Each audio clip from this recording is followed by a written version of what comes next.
Mike Smith, man, what's going on, sir? Can't seem to make it through game ones of these playoffs, eh, Oilers fans?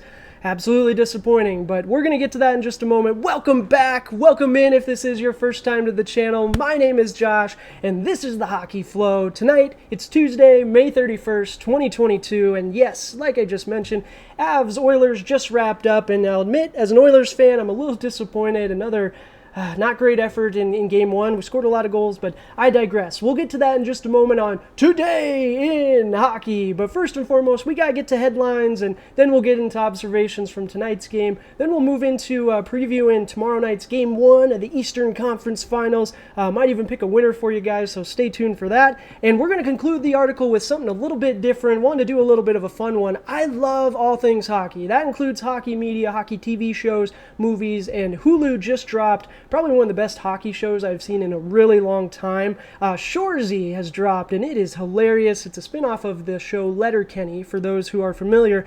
And I tell you what, it's hilarious. It's accurate. We'll get into it in just a moment. NHL.com did a wonderful little piece on it that breaks it down, and I learned a lot from it. So hopefully you guys will too. I'm really excited to bring this one to you. But before we get into it, if you do enjoy the content, take a moment, like the video, and subscribe to the channel. It really helps us out a lot. I really do appreciate it. Thank you guys so much. We're on the road to 100 subscribers, so I absolutely appreciate it. But without further ado, let's get right into it, shall we? All right, headlines first and foremost. All right, first up, USA Hockey. We did have some news.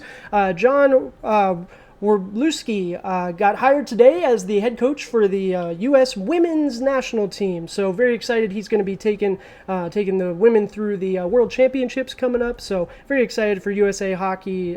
Excellent hire. Does have some his previous experience with the Ontario Reign. So does bring a little bit of experience, but excited to do what he does with the women. I know it's a kind of an uphill battle unseating these Canadians right now, but absolutely good luck to you, sir. New York Rangers, Barclay Goodrow. This one was a little fun. His father yesterday actually correctly predicted Game 7 of the Eastern Conference Round 2 there.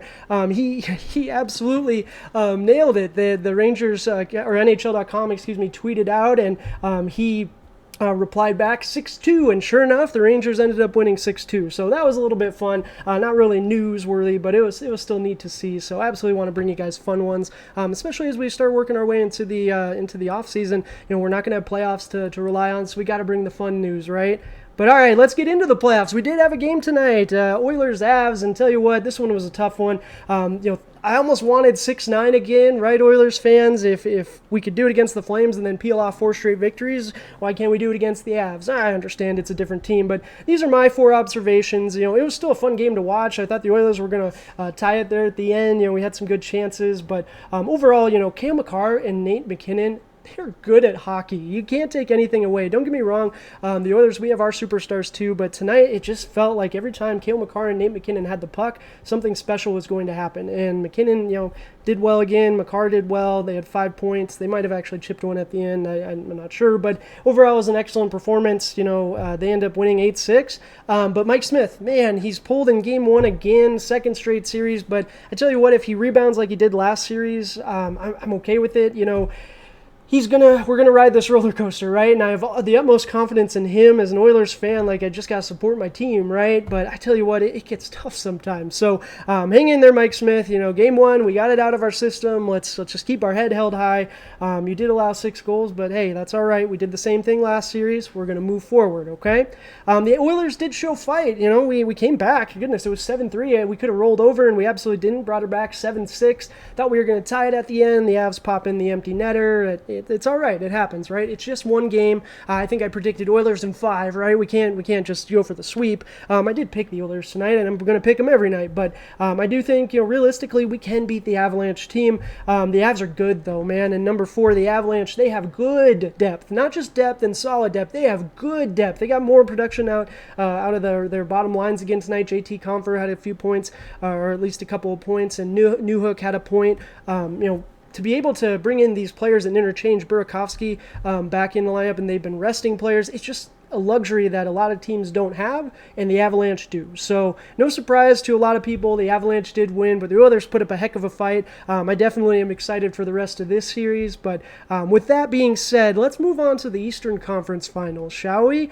We do have our playoff picks, and I did not update the record. You'll have to give me a hard time in the comments. We are now 34-19 after that Oilers loss. I didn't want to jinx it, so I didn't put it in, but no, unfortunately we are 34-19. But tomorrow night we got Lightning Rangers. Tell you what, this is going to be an excellent series. The Lightning are coming off a lot of rest. That game, or that last round sweep against the Panthers. Rangers coming off a tough Game 7 series, only getting a couple days off. I'm taking the Lightning. I think the Rangers at home, sure, this is going to be a close, low-scoring series. Two excellent goaltenders. The Lightning are they're playing on a different level right now, and it's every single line. It's not just the top. It's not just one in particular. It's all throughout the lineup. You're getting you're getting goals from Maroon. Corey Perry played his butt off last series. If that continues, I don't know who's going to stop him. And the person I probably should have mentioned right away is Vasilevsky. If he plays like he played to end that last series, I tell you what, Rangers fans, this one could be quick as well. But I tell you what, Rangers fans, you guys looked good last game too. And if you guys are firing on all cylinders, this could be a great series. So hopefully it goes 7. I'm going to root for 7 games, but I do think the Lightning are going to win tomorrow night. All right, article of the day. It's time to have fun, baby. So we do have an article coming to us from NHL.com. This might be the first time we've went to them, but wild hockey comedy Shoresy hits Hulu, stars former NHL players. And this one's coming to us today by Jackie Spiegel. Jackie, wonderful article. Thank you for doing this one. I tell you what, Shoresy is probably one of my favorite shows I've seen in a long time. And not just as a hockey fan, but just in general. It's funny. It's witty. It's also kind of dry. It's just, boy, if you're a fan of Letterkenny, you'll be a fan of this. It is toned down a little bit, and I say that tongue-in-cheek a little bit because Letterkenny just goes off some weird tangents, but Shoresy is very hockey-centric, and they actually got hockey players to play the cast, which is so cool. Even the ones that aren't NHL players are actually, they play either senior league or they played minor league hockey at some point. So let's kind of jump right into it, see what Jackie has to say about it, see if we learn something new, shall we? So it's new comedy from the creators of Letterkenny. Absolutely, it's more of it's like a spin-off, I guess you could say, since Shoresy did show up in Letterkenny, but we never really saw his face. Now he's the focal point. He's front and center right here in the picture. It's got former NHL players. We've got Brandon and Jordan Nolan, both are to play 2 of the 3 gyms. The third gym actually did play minor league hockey with the Atlanta Trashers. Hockey fans will know exactly what we're talking about there. So that's very interesting. We also have Terry Ryan.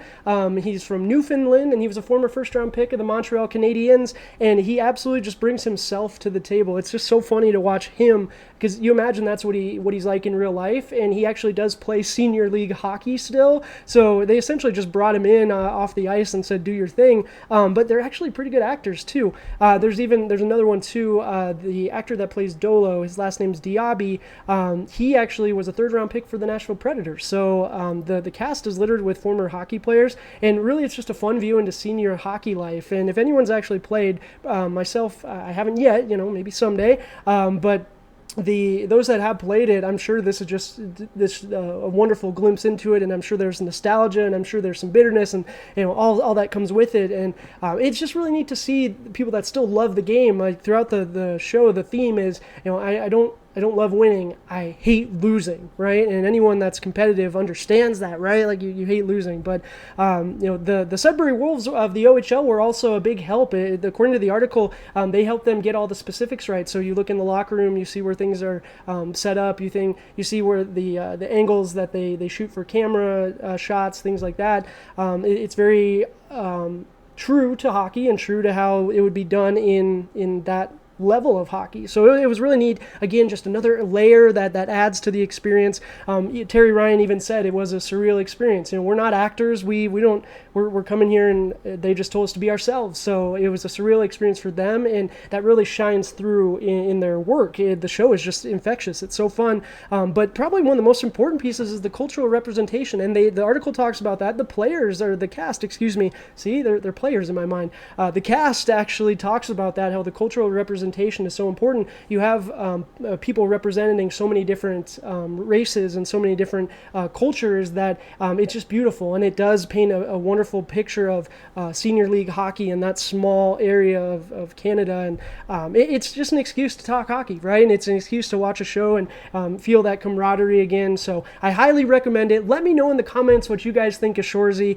Let me know if you want to keep doing these sort of review things too, and giving my thoughts on these, because I tell you what, I can talk hockey about all day, any day. So, but that's going to do it for the video. We do have a giveaway going on, and we're on that road to 100 subscribers. So as of now, you just got to be subscribed to the channel. As we get closer, we'll talk about more specifics if we need to like anything or anything like that. But for the time being, let's just subscribe to the channel. I really do appreciate the support. You made it to the end of the video. We are going to be giving away something hockey related. Could be a jersey, could be an autograph, you know, what have you. But again, as we get closer, more info to come. But again, thank you so much. I really do appreciate it. Until tomorrow, cheers!